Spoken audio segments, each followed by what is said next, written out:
আর্যমিত্র বুদ্ধের সাক্ষাৎ পেতে এবং তার ধর্ম শ্রবণ করতে গৌতম বুদ্ধ আমাদের 10টি কর্ম সম্পাদন করার জন্য বলেছেন। যারা এই 10টি কর্ম যথাযথভাবে সম্পাদন করবে তারাই ত্রিলোকপূজ্য অনাগত আর্যমিত্র বুদ্ধের সাক্ষাৎ পাবে। তাই ধৈর্য সহকারে মনোযোগ দিয়ে শ্রবণ করুন। পৃথিবীর জন্মলগ্ন থেকে আজ অবধি 28 জন সম্যক সম্বুদ্ধ গত হয়েছেন। আমরা এখন 28তম বুদ্ধ গৌতম বুদ্ধের ধর্মকালে অবস্থান করছি। বুদ্ধ বলেছেন, মানব জীবন বড়ই দুর্লভ, কিন্তু তার চেয়েও আরও বেশি দুর্লভ হল বুদ্ধের সাক্ষাৎ ও স্বধর্ম লাভ করা। বুদ্ধের সাক্ষাৎ ও স্বধর্ম লাভ হলে আর কোনো প্রকার দুঃখে পতিত হতে হয় না। দুঃখ থেকে মুক্ত হয়ে চিরসুখ নির্বাণ পাওয়া যায়। বুদ্ধের সাক্ষাৎ মানে কি?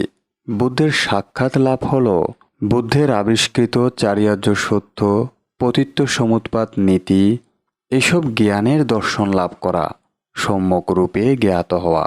আর স্বধর্ম লাভ বলতে বোঝায় মার্গফলে প্রতিষ্ঠিত হয়ে অবিদ্যা তৃষ্ণা ধ্বংস করে লোকোত্তর নৈর্বাণিক সুখ উপলব্ধি করা। আমরা দুর্লভ মনুষ্য জন্ম লাভ করে একটা দুর্লভ বিষয় লাভ করেছি।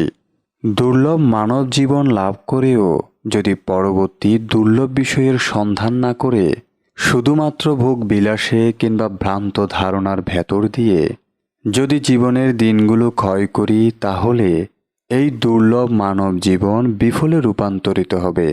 যেহেতু একমাত্র মানব জীবন লাভ হলেই বুদ্ধের সাক্ষাৎ ও স্বধর্ম লাভ করা সহজ হয়, সেহেতু দুর্লভ মানব জন্ম লাভ করার পরও বুদ্ধের সাক্ষাৎ স্বধর্ম লাভ করার সুযোগকে হেলায় হেলায় ব্যর্থ হতে দেওয়া উচিত নয়।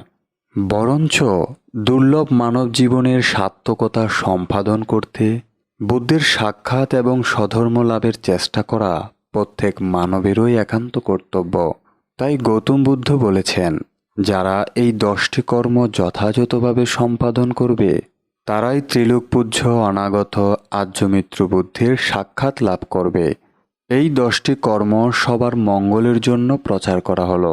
প্রথমত, দান করলে, শীল পালন করলে, ভাবনা করলে, গুরুজনদের শ্রদ্ধা করলে, মাতা পিতাকে সেবা করলে, পুণ্যরাশি বিতরণ করলে, অন্যের পুণ্যকর্ম সাধুবাদ দিয়ে অনুমোদন করলে, ধর্ম শ্রবণ করলে, ধর্ম দেশনা করলে, যে ধর্ম দেশনা হবে আদি মধ্যম এবং অন্তিম।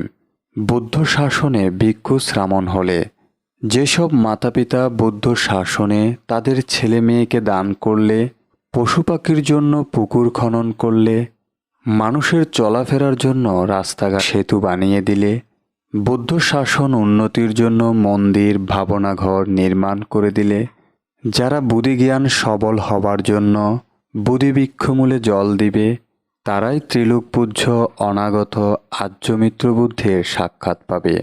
এই সত্য বাক্য দ্বারা সবার জয় মঙ্গল হোক, অশান্ত বিশ্বে শান্তি বর্ষিত হোক, বুদ্ধ শাসন চিরস্থায়ী হোক।